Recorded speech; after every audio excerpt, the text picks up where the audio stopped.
So at some point, the women decide that maybe it's just not worth going through the process with somebody whose opinion can't be informed and changed. Now, that doesn't happen to a lot of guys, but it definitely happens to some guys on our tours. So again, guys, being flexible, being able to look in the mirror and say, I'm excited and I certainly know a lot, I've read a lot, but I don't know everything, and I can learn and I can grow as I get information from well-meaning people. It's definitely a strength that you want to have, guys, right?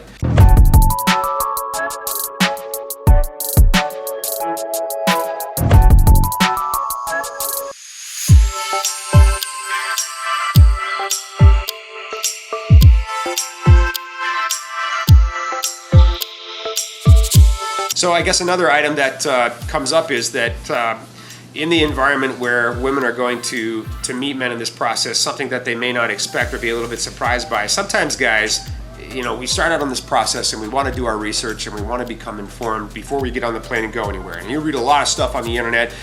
And lately, it's kind of interesting. The last 6 months or so, I have experienced a handful of guys who have come to me with preset expectations and notions of how this whole thing is going to go, and they're absolutely entrenched in that preset of notions. So some of that involves all the women have access to the internet. If I can't get their email, I'm not bothering with them. I'm going to speak to women who speak English. If they don't know English, they should be able to learn English quickly enough. If they're going to meet somebody, they're going to have to learn English. I only want to meet women who speak English.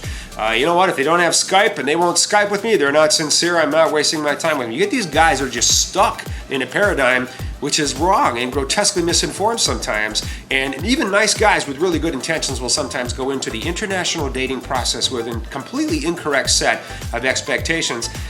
Not a lot of fun to coach, I have to say. Some of you guys are really stubborn, and again, these are guys that typically will come back really confused because they're sure that they met really legitimate women, but they just couldn't get anywhere because the women in this process are thinking, this guy's a little too controlling. This guy, he can't be influenced. He can't change his mind. You probably heard the expression, you can't tell this person anything. Sometimes we have very well-meaning, nice guys on a tour, and you can't tell them anything, and the women find this out. So at some point, the women decide that maybe it's just not worth going through the process with somebody whose opinion can't be informed and changed. Now, that doesn't happen to a lot of guys, but it definitely happens to some guys on our tours. So again, guys, being flexible, being able to look in the mirror and say, I'm excited and I certainly know a lot, I've read a lot, but I don't know everything, and I can learn and I can grow as I get information from well-meaning people. It's definitely a strength that you want to have, guys, right?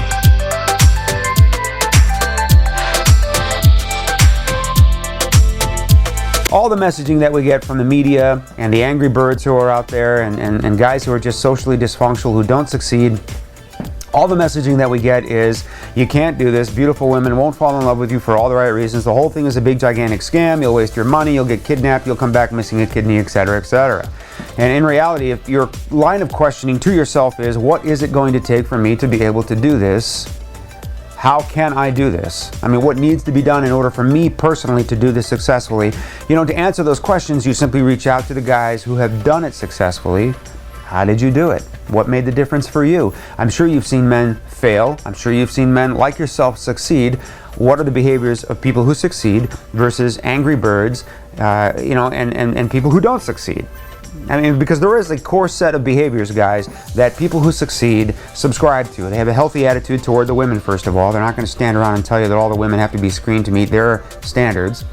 They themselves believe that they have to be ready for this opportunity. They hold themselves to a high standard of social behavior. They're ready to court. They're ready to fall in love. They've done a little bit of reading. Maybe they've read Robert Ray's book, A Man's Field Guide to Dating, available at Amazon.com. A great best practices book around, those things that you can do to make a splash during the courtship process. You've read, you've done some things, you've lost a few pounds, you've gotten your self-esteem and your self-confidence up, you're ready to meet people, you're feeling great, you've talked to people, and you know how to avoid those mistakes. You've done all the things that you need to do to avoid the pitfalls and challenges that are a natural part of the dating process anywhere, and you're ready to go and be successful because you asked the question, how do I do this successfully? And you didn't dwell on the question of whether or not you can do this successfully. Of course you can do this successfully. Every single guy on the planet can meet a life partner successfully if you take the right steps and have the right best practices going for you. Perhaps you should consider expanding your horizons. Want to learn more? Check out our website, a-foreign-affair.com.